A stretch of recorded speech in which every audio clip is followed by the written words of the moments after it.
Hey, good afternoon. Thanks so much for joining us here on 9 News Plus. I'm Chris Bianchi, and today we've got two special guests to discuss COVID-19 and specifically mental health and some of the impacts between the two, mental health and how that's been affected by the pandemic. And for a bit more of a focus on that in the Hispanic community here in the state of Colorado. So today we're chatting with Dr. Ricardo González-Fisher, a medical expert with Servicios de la Raza, and our regular guest here on this weekly event. And also, this week we have a special guest, Ana Vizoso, the Vice President of Health and Wellness at Servicios de la Raza. Now, if you have a question in either English or in Spanish for our guest today, please email me at chris.bianchi@9news.com. We'll make sure that it is answered. But we're going to, as usual, start in Spanish. Hola y buenas tardes a todos. Vamos a hablar sobre la salud mental y en la comunidad hispana en Colorado en español con el doctor Ricardo González-Fisher y Ana Vizoso, la vicepresidente de salud con Servicios de Raza. Buenas tardes y gracias por estar con nosotros hoy. Buenas tardes, Chris. Buenas tardes, Ana, y gracias a la gente que nos escucha. Sí, muchas gracias a todos. Es un placer estar aquí. Un placer igual. Y además, si necesitas esta información en inglés, lo tendremos en más o menos 5 minutos, pero ahora empezaremos en español. Y si tiene alguna pregunta en español, por favor, envíamelo a chris.bianchi@9news.com. Pero ahora, Ana, quiero empezar con usted. Mayo es el mes de la concientización sobre la salud mental. ¿Qué significa eso para usted? Sí, y este mes es un gran mes para todos nosotros, ya que nos ayuda a crear conciencia acerca de la salud mental y sabemos que todos los seres humanos tenemos salud mental de la misma manera que tenemos salud física. Y pienso que muchas veces no nos damos cuenta acerca de eso. Entonces, este mes realmente crea oportunidades para poder promover la salud mental de todas las personas, ayudar a reducir el estigma, normalizar un poquitito más la salud mental, ya que es algo que todos tenemos, y también nos ayuda a abogar por más oportunidades acerca de la salud mental y crear acceso para que nuestra comunidad pueda recibir servicios de salud mental si así lo deseen.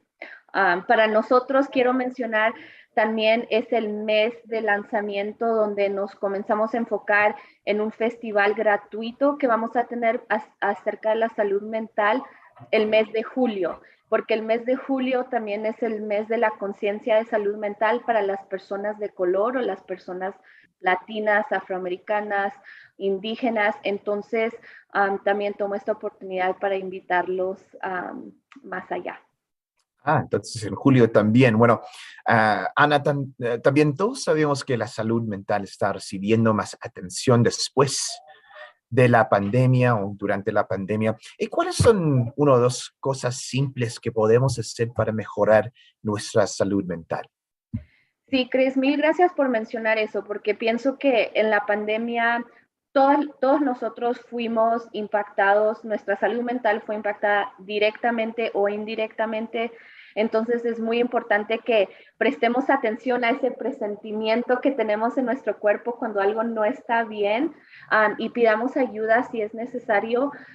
Pienso que cuando hacen esta pregunta de qué cosas podemos hacer para ayudar a nuestra salud mental, las personas a veces esperan una respuesta compleja, pero realmente hay cosas muy simples que podemos hacer para mejorar nuestra condición de salud en general, ambas física y de salud mental. Yo soy creyente que el movimiento es muy, muy importante para nuestra salud mental, ya sea salir a caminar al perro, bailar, no sé, algo físico es muy, muy importante, ya que sabemos que ayuda a reducir el estrés y la ansiedad, que muchas veces fue causante de la pandemia del COVID-19. Y también es muy importante recordarnos de tomarnos un tiempecito para nosotros mismos. Vivimos en una sociedad donde vamos al 100% todo el tiempo, entonces estar un poquito más presentes, tal vez tomarnos el día si es posible, o hasta cocinar algo que nos guste, comer nuestro platillo favorito, leer un libro, escuchar música. Cosas así realmente pueden ayudar a reducir el estrés que tal vez estamos cargando y mejorar nuestra salud mental. Buenos consejos, Ana. Y ahora yo voy a bailar en el noticiero y todos van a Sí, mirarme. por favor, y me invitan, que a mí me encanta. Con eso. Doctor, ya hablamos sobre esto un poco, pero ¿cómo afecta la salud mental a nuestra salud física? En realidad el concepto que me gusta manejar a mí es un concepto holístico. Eh, la definición de salud es un estado de bienestar psicológico, físico, psicológico, social, espiritual y laboral. Todas estas cosas integran la capacidad de una persona de ser feliz, y yo quisiera pensar que la salud implica estar en ese estado de felicidad. Ahora, ¿cómo afecta la salud mental a la salud física? Si uno no está emocionalmente bien, no va a comer bien, se va a levantar cansado, no va a dormir bien, sus relaciones interpersonales se van a afectar, y todo esto va a ir generando como una especie de bola de nieve sobre su espalda. Una señora nos decía, es como un costal de papas. Esas papas con el tiempo se pudren, se hacen grandes y cuesta más y más cargarlas. Hay muchas enfermedades que se relacionan a estados psicológicos, a depresión o ansiedad, enfermedades físicas. Entonces siempre es importante tratar lo más sensible que es la salud mental para que la cuestión física funcione. Bueno, doctor, también obviamente todavía estamos en el medio de la pandemia. ¿Puede contarnos más sobre la clínica de vacunas que Servicio de la Raza está organizando hoy y también esta semana? Sí, gracias. Hemos estado moviéndonos por diferentes lugares. Estamos hoy en Servicios de la Raza a partir de las 4 de la tarde para quien quiera llamarnos y presentarse aquí para aplicarse su vacuna. Ojalá que ya se animen a ponerse la primera si no lo habían hecho antes. Estamos en el Consulado de México los martes, los viernes y algunos sábados. El sábado pasado estuvimos en el consulado, y este próximo sábado no tenemos evento por el clima y porque vamos a estar en un retiro de Servicios de la Raza. Entonces, no tenemos nada planeado para este sábado, pero estaremos todos los martes en Servicios de la Raza. Qué bueno escuchar eso. Bueno, eso concluye la parte en español de nuestro programa. Ahora seguiremos en inglés. And with that, going over to English now. Anna, I want to start with you. May is Mental Health Awareness Month. What does that mean to you? Yeah, absolutely. And for us, it's a really exciting month. Mental Health Awareness Month really creates an opportunity to us to promote mental wellness and mental health in general. We know that we all as humans experience mental health the same way we do physical health. And so it really helps bring mental health awareness to the forefront, and help reduce stigma. I think there's a lot of misinformation around mental health and mental wellness in our community, and normalizing it is crucial, as it's something that we all have as human beings. And I think Mental Health Awareness Month is also an opportunity for us to advocate for our communities on what services are needed, and continue to really grow and increase access to care for populations or our communities that are most at risk or most vulnerable. And so I think that through this promotion this month really helps Servicios kickstart our efforts to recruit community members and inform community members of a holistic health festival that we will be hosting in the month of July for BIPOC Mental Health Awareness Month, at La Raza Park here in North Denver. So it's super exciting month, and it's an opportunity we have to really educate community around mental health. Exciting indeed. And well, Anna, we also, of course, know that mental health is taking on extra attention during the pandemic. What are one or maybe two simple things that we can do each day to improve our mental health? Yeah, absolutely, Chris. And I think, COVID impacted all of us both directly and indirectly in many ways. And many ways we don't know the full psychological impacts of the pandemic will have on people, especially our younger folks. Many people missed really crucial times in their lives, such as graduation ceremonies, school activities, and things like that. So I think it's really important that we listen to our gut instinct and trust when to ask for help. But I think some things that people can do that are super common and accessible to most people.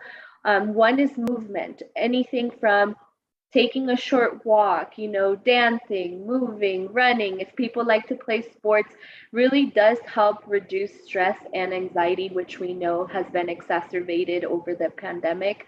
So now that the weather's getting nicer, anything we can do to get outside and move around will really, really help our mental wellness.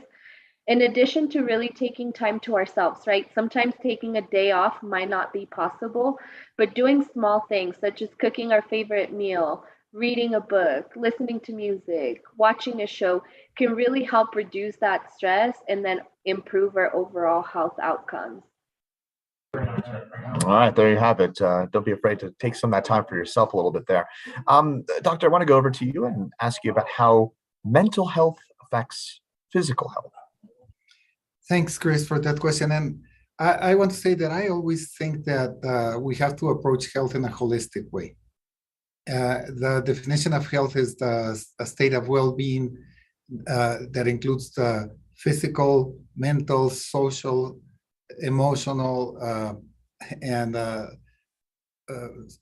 environmental aspects of our life. We need to see all of those things. We try to put them into position to see where we are.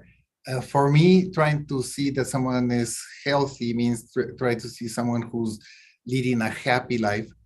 And when you have a burden on your mental health, you start to lose hours of sleep. You start to lose concentrations, start to have problems with your relationships, and all of those things start to accumulate. A lady that I knew some time ago said it's like if you're carrying a bag of potatoes. It's not just rocks, it's potatoes because they start to grow, they start to rot, and they start to be heavier as you go by. And this is the way mental health will start to affect different areas of your body. There's certain conditions, physical conditions that are related to stress or to depression and anxiety. And all of those things improve when you have a good mental health. So I would go to treat what is more essential, which is having a very good mental health. That will help a lot with physical health. Work on that mental health. Now, in terms of physical health, of course, the pandemic is still ongoing. So, Doctor, can you tell us a bit more about the vaccine clinic that Servicios de la Raza is organizing tonight and this week? Thank you. We are organizing pop-up clinics in different areas. We have at the Mexican Consulate every Tuesdays and Fridays, and we have it here at Servicios de la Raza starting at 4 o'clock. So if whoever wants to come, just give us a call and we'll be happy to give them the vaccine. And it's really a very fast process. Hopefully we'll get first timers coming in to get their vaccine still. This weekend, we're not going to be having any event, but we will keep on doing Tuesdays, Fridays, and the weekends as time goes on. Well, great. And that means more time for yourself this weekend, and get to do some cooking and dancing, whatever it is you want to do. But Ana, Doctor, we really appreciate the minutes of both of your time today and taking a closer look at COVID-19 and specifically some of those mental health focused themes surrounding the pandemic as well. Thank you both for your time here today. Thank you, Chris. Yeah, thank you, Chris. No problem at all. And that'll do it for this week's look at COVID-19 and mental health, specifically in the Hispanic community here in Colorado. Gracias a todos. Thanks to everyone for watching, and we'll see you again here